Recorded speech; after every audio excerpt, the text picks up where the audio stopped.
Hello, dear students. I'm Madam Eva, a biology teacher from Educare TZ, and as usual, I'm here to take you through some topics of biology in various levels of our education. And today, I'm going to take you through one of the topic of biology of Form 4, which is growth. And now we are going to look on the subtopics of this topic and the subtopic of our concern in our today's session. Here we can see in our topic of growth, there are subtopics of concepts of growth, mitosis and growth, growth and developmental stages in human, also growth in flowering plants. But good students, today we are going to explore only on the concept of growth, and in the next session we will continue with the next subtopic. Keep on following. I hope you will get something on your studies. Starting with the concept of growth, you can see growth is the irreversible process of increasing number of cells and size of an organism. The increase in number of cells is a result of the process called mitosis. In this process, the nucleus and cytoplasm of cells divide to form two identical daughter cells. Dear student, tumeona kwamba first kitu ambacho tunapaswa kuunderstand katika meaning ya growth is that irreversible. Always growth ni ukuaji, na ukuaji ukishatokea haurudi tena. Good student, keep listening, utaelewa. Tunavyosema growth as the reversible process. Why? Kwa sababu tunaenda kuangalia increase in the number and size of the cell. And now you can ask yourself, how do this number of cells increase? Tumeona hapa kuna process inaitwa mitosis. Mitosis ni kitendo cha cells kujigawanya na kutengeneza cell nyingine za size ile ile. So through mitosis, the cell and the nucleus will divide to provide two daughter cells. So many cells in the body of an organism will divide mitotically and produce lots of cells, hence causing growth of an organism. And now we are going to see in animals, growth occurs in all parts of the body, whereas in plants, it occurs in specific regions of the body, such as at the tips of the shoot and the root. So, when we compare plants and animals, we can see animals, they grow over the entire body. But growth in plants is more specific. And now, dear students, I hope you understand on the meaning or introduction of growth. And now we are going to explore on the types of growth. On looking on types of growth, you can see positive and negative growth. Positive growth refers to the usual situation through which the growth rate of an organism increases with time. Good student, tunavyozungumzia positive growth. Positive means ni kitu chenye matokeo ama ni kitu chanya. So when you talk about positive growth, we mean kwamba growth inatokea na inapelekea ukuaji wa organism. As we can see, positive growth occurs when synthesis of material or anabolism exceeds the breakdown of materials, or we can call it catabolism. Tukizungumzia positive growth ni kile kitendo cha organism growth yake kuendelea kuongezeka siku kwa siku. Na hii inakuwa ni result of anabolism, or we can say synthesis of materials in the body of an organism exceeds the rate of synthesis of of breaking down of metabolic materials. Hence it resulted to the positive growth. I hope you get well the concept of positive growth, and now we are going to look on the negative growth. On the concept of negative growth, you can see is the one which occurs at later stages of an organism's growth, in which the rate of growth slows down. Negative growth occurs when catabolism exceeds anabolism. Dear student, tunapozungumzia negative growth, tunamaanisha ni ile growth inayotokea katika stage za mwisho za ukuaji wa organism. And at this stage we know kwamba hata ukiangalia human beings wengi wanaofikia katika last stage ya growth unakuta ni wazee. Na that stage ina maana anafika kwenye senescence ama tunasema kwenye death, ama kama ni mmea unafika kwenye senescence ama kwenye death. Kwa hiyo hapo ndo tunapaita negative growth, ambapo rate ya namba ya cells zinazozalishwa ni chache kuliko rate ya cells ambazo hazina kufa. Katika hiyo stage tunaita ni negative growth, and in whole tunasema kwamba negative growth anabolism anakuwa low than catabolism. Hope you get the concept well. Also you have to note that the growth of an organism is accompanied by development. Now, I know you asked yourself on what is the difference between growth and development. Tunapozungumzia development tunamaanisha ni maendeleo, lakini growth ni ukuaji. Katika ukuaji we accompany it with development. Development, as tumeona kwamba growth is irreversible. Growth is just like Haiti au development ya organs kwenye miili, mfano mtu kuwa labda na kucha na kadhalika, akawa na maybe macho ya aina fulani, akawa na Haiti fulani, akawa mfupi. Hizo ndo growth, ambapo mtu hawezi akawa mfupi afu akaja akawa mrefu tena, labda Haiti yake ni ya ufupi afu baadaye akawa mrefu, au mtu mrefu ukategemea kwamba one day itakuwa reversible, atarudi awe mfupi. Ni kitu ambacho hatuwezi kukiexpect, but development always is reversible. Mfano wa development ni kama kunenepa. You can get somebody leo ni very fat, but after a while unamkuta ni very thin. That is development, and I hope you get well the differentiation between growth and the development. And now we are going to see what is development.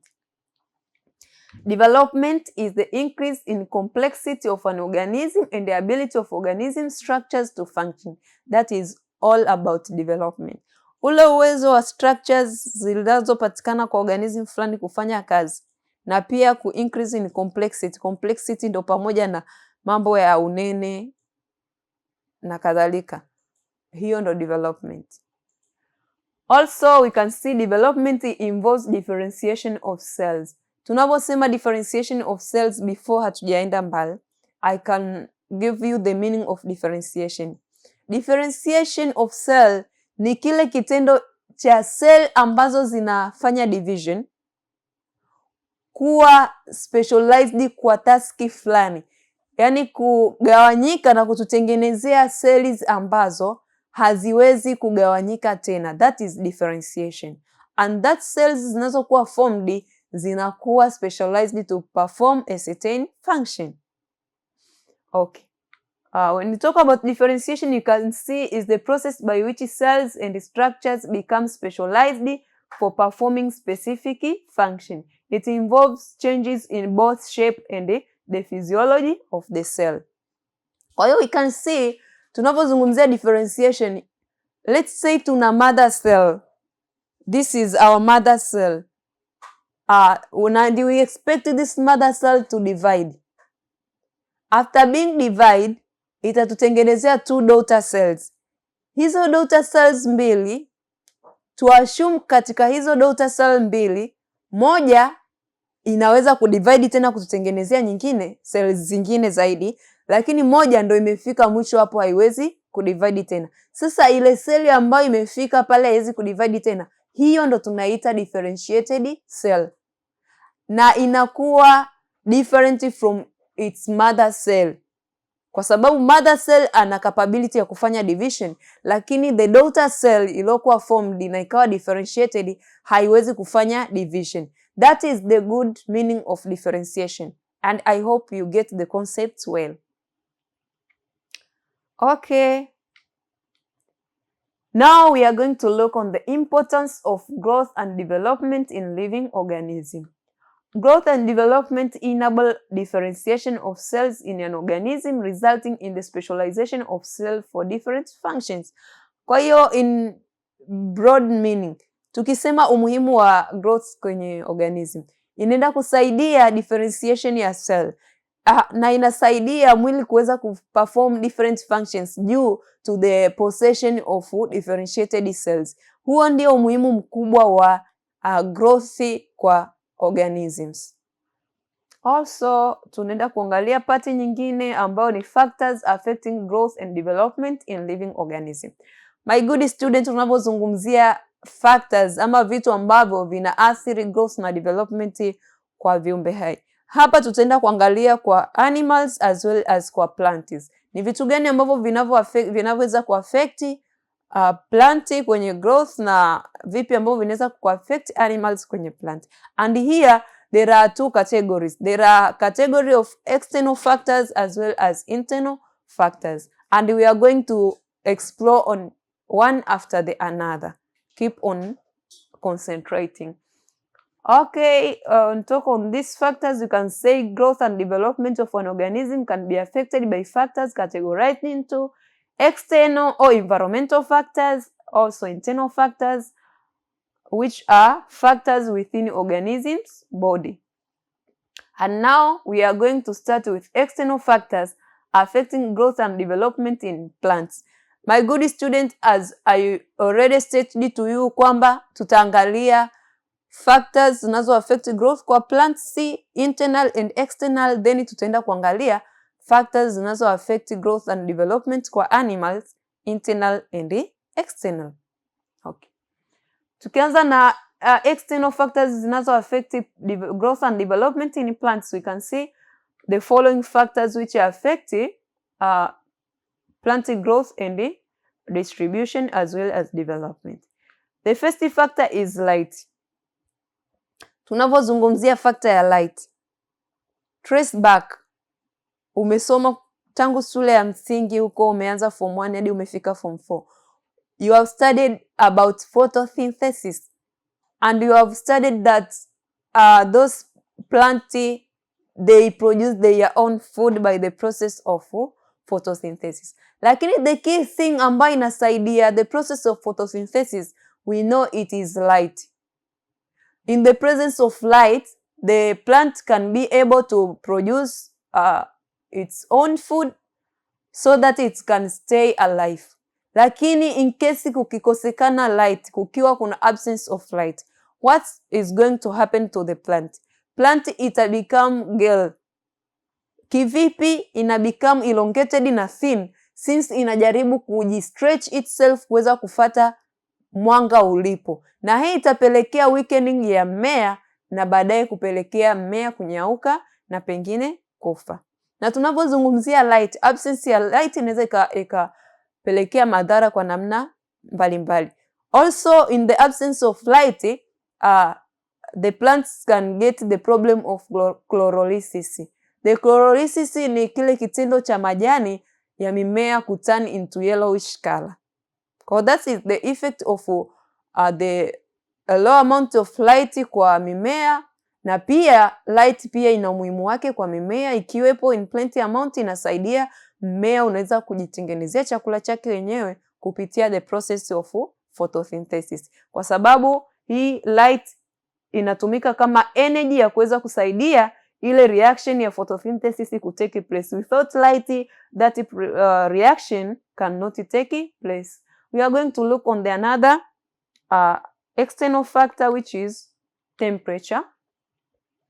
And when we talk about the temperature, as we know, for survival ya all organisms in the planet Earth, lazima wawe controlled na temperature. For instance, hapa tunaenda kuangalia temperature ina affectije mimea ama ina affectije growth ya mimea. First of all, we have to understand that for better development and growth of the plant, there must be an optimal temperature, ili kuweza kusupport zile activities katika mimea zitake place smoothly. And here you can see that kuna processes za photosynthesis, kuna processes za transpiration, kuna processes za respiration na kadhalika. Hizo zote zinahitaji optimum temperature kuweza kutake place well. And now we are going to look on some examples kama example those warm crops, mfano spinaches, zikiwa exposed katika very high temperature zinaenda kushindwa kukua vizuri. Also tukiangalia tomato ambazo zinakuwa katika kipindi ambacho ni cool season, zikiwa exposed kwenye high temperature, zile pollen za tomato zinakuwa inviable na zinakuwa ni non-reproductive. I hope you understand well kwenye temperature that for plant to grow well or to develop well inahitaji an optimal temperature kwa ajili ya activities zote kuweza kutake place smoothly. That is the second factor, which is external factor. The third one is water. On the factor of water, kwa mimea 90% ya pati ya mimea ni maji. Why? Kwa sababu we can see maji yana umuhimu mkubwa kwenye plant. First of all, tunaenda kuangalia ile kazi kuu ya kuweza kusaidia mmea kutengeneza chakula chake chenyewe. Tukiangalia one of the raw material of photosynthesis is water. So water is very crucial, important for the survival of the plant. Also we can see those mineral salts ambazo zinapatikana kwenye mimea. Yote hiyo inahitaji water for it to be dissolved na kuwa transported well kwenye other parts of the plant body. Also tunaweza tukaangalia mimea ndio inasaidia ku keep the plant cool during transpiration na also kuweza kusaidia ku provide media kwa ajili ya various biological reactions zitake place katika plant body. So water is crucial for growth and development of plant. Good students, I hope you understand, and now we are going to look on the another factor, which is nutrients. As human being or other organism need nutrients or food to survive, plant also need essential nutrients for surviving. Na nutrients tunazoenda kuzungumzia hapa kwa upande wa mimea sio chakula ambako sisi tunakula kama binadamu ama wanyama wengine. Nutrients tunazozizungumzia hapa ni zile nutrients in mineral form, ambako hapa tunaenda kuangalia these minerals, they are found in the soil and the plant needs to take it into its body for its function. Na hapa tunaangalia aina mbili za minerals. Kuna minerals ambazo zinahitajika kwa kiwango kikubwa